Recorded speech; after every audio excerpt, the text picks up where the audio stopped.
জলটা কিসের জন্য লাগছে আর বুঝতে পারছো?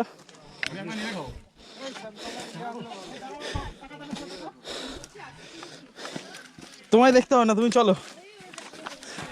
Ping ping pong. তো গাইস আমরা এখন বেরিয়ে পড়লাম বেলপাহাড়ির দিকে। তো আজকে একটা নতুন গাড়ি নিয়ে যাচ্ছে আমার একটা বন্ধুর, আর্টিকা। তো এই হচ্ছে আমাদের বাবা বড় বাজারের গেট। জয় বাবা শ্রী, জয় বজরংবলী। আমরা এখন বেরিয়ে পড়লাম ঝাড়গ্রামের উদ্দেশ্যে। দেখি আজকে কি কি আমাদের সামনে মানে দেখা পায় আর কি। আমরা এখানে হাতি আছে, তো জানি না হাতি দেখতে পাবো কিনা। হাতি বাতি দেখা যাবে না, বাদ দাও। কিন্তু ঘোরার কিছু জায়গা আছে, সৌন্দর্য এ আছে, তো ওটাই আজ সৌন্দর্য নিয়ে আমাদের উপভোগ করতে যাই। তারপরে দেখা যাক, ভাগ্যে যেটা আছে সেটা দেখা হবে। তো চলো, এই হচ্ছে এখন সকাল সকালের রাস্তা। এখন আমাদের গাড়ি তাহলে বলে ফেলি গুড মর্নিং। তো চলো আমরা এনার্জি বলতে হবে হ্যালো ফ্রেন্ড, গুড মর্নিং। তো চলো এখন বেরিয়ে যাই, আরো 2-4 জনকে তুলতে হবে। সেই কারণে আমার গাড়ি ছেড়ে আজকে বড় গাড়ি নিতে হলো আমার একটা বন্ধুর। তো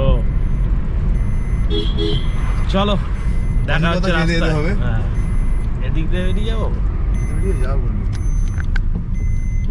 না, এটা দিয়ে যাবো না, এখন গাড়ি স্টার্ট হয়ে গেছে।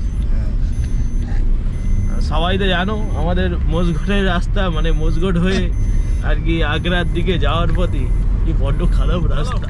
বাদাম তো কোথায় যাচ্ছি না, গ্রিনফিল্ড সিটি দিকে তুলতে হবে একজনকে।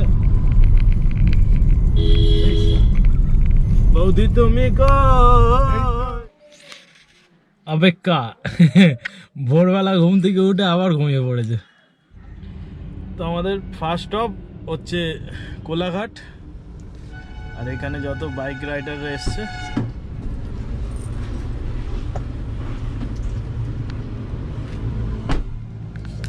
এখানে আমাদের হালকা ফুলকা খাওয়া দাওয়া এখন হবে। তারপর আমরা বেরিয়ে যাবো একেবারে ঝাড়গ্রামের দিকে। চলো, কত সুন্দর লাগছে বাইক রাইডারদের।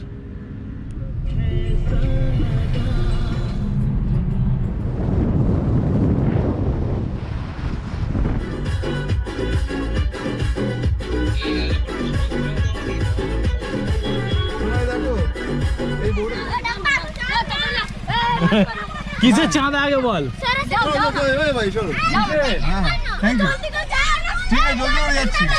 আসবে না আর আসবে না এরা।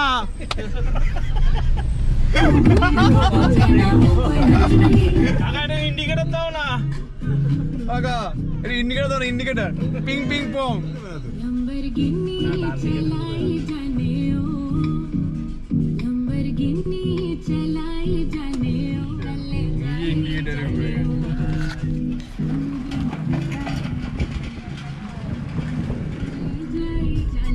লাদাখি রাস্তাটা এসে গেছি আমরা।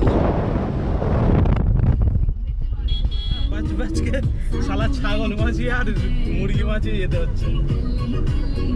আর উঠছি, এই হুশ হুশ পাচ্ছে না। তো অবশেষে এসে পৌঁছালাম বেলপাহাড়ির ঢাঙ্গি কুসুম। ঢাঙ্গি কুসুম একটি ফলস আছে ওইখানে। এদিক থেকে কালো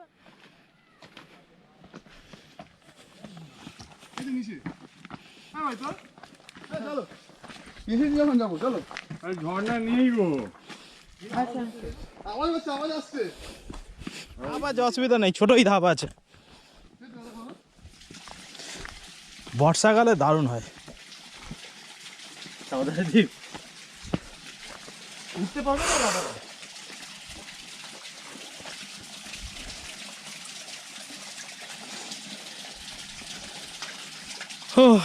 এই হচ্ছে ঝর্ণা। ঝর্ণার গতিবেগ মেলায়।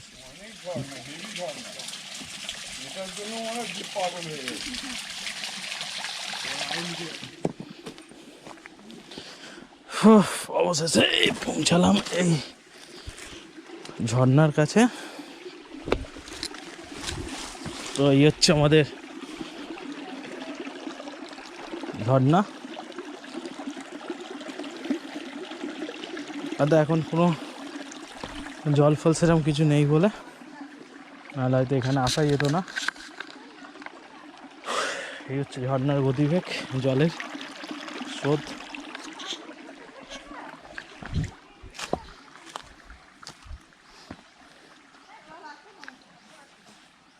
আসাটা বেকার বলবো না, আসাটা ঠিকঠাকই বলবো, জায়গাটা ঠিকই আছে, কিন্তু ঝর্ণার একটু গতিবেগ পেলে খুবই ভালো হতো।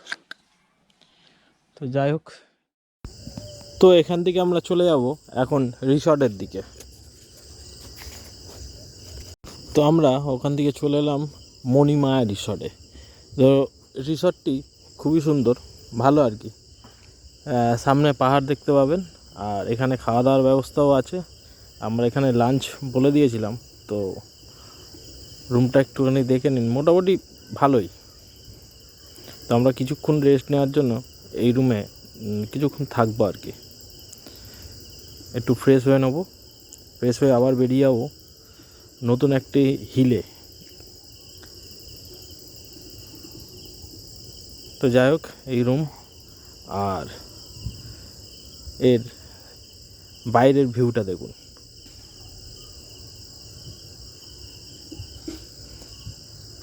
এরকম সুন্দর পাহাড় পাবেন সামনে, আর সেই হচ্ছে আমাদের গাড়ি। আর প্রপার্টিটা ঠিক এরকম। তো যাই হোক, আমরা এখান থেকে লাঞ্চ করে বেরিয়ে যাবো আবার আরেকটি হিলের দিকে। কি কি জানো এটা কি জায়গাটার নাম? গার্দা চিংড়ি। আচ্ছা, গাদ্রাসিনী হিল। মানে পুরো সোজা খাড়াই উঠে গেছে একদম, আর নিচে নেই দাদা। পুরো চলো চলো চলো, ঘুরে যাও ঘুরে যাও।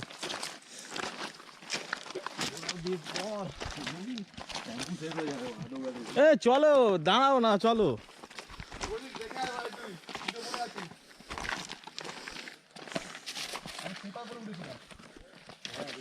দূরে একটা মন্দির আছে।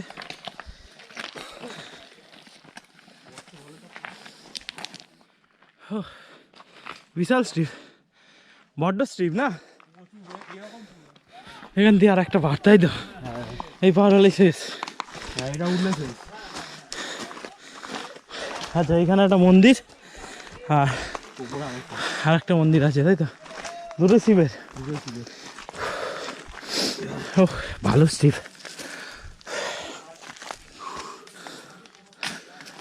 চলো। ও শরীর আসেনি, ভালো করেছে রে। উঠতে পারতো না। দাঁড়া, দাঁড়িয়ে দাঁড়িয়ে দাঁড়িয়ে দাঁড়িয়ে। ও বাপরে বাপ, দেখি জল। সাইড দাও সুজিত দা।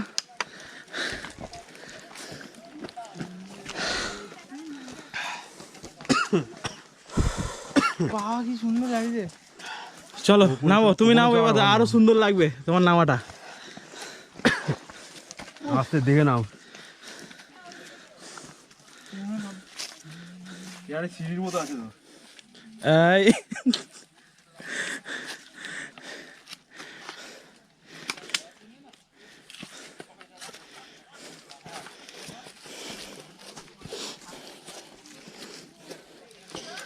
তোমায় দেখতে হবে না, তুমি চলো। ইলুমিনাটি। তো আমরা পৌঁছে গেলাম গাদ্রাসিনী হিল, একদম টপে।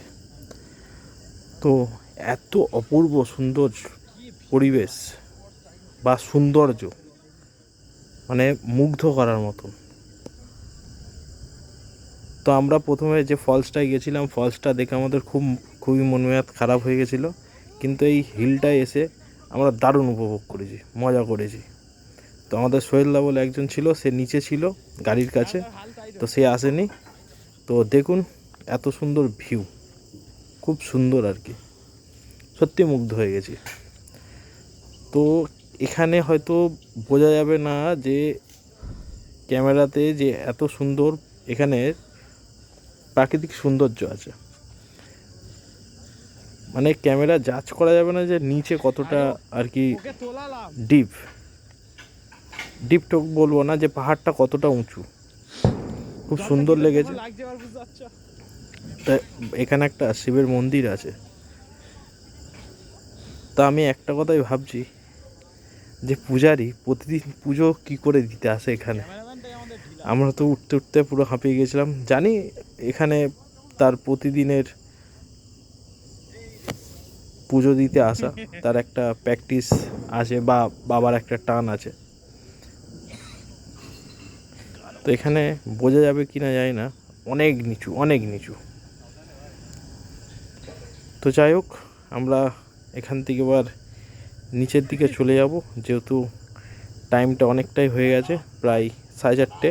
আমাদের আবার কলকাতার দিকে ফিরতেও হবে। তো কলকাতা থেকে প্রায় 300 কিলোর মতন ডিস্টেন্স আছে। তো চলো আমরা নিচের দিকে যাই।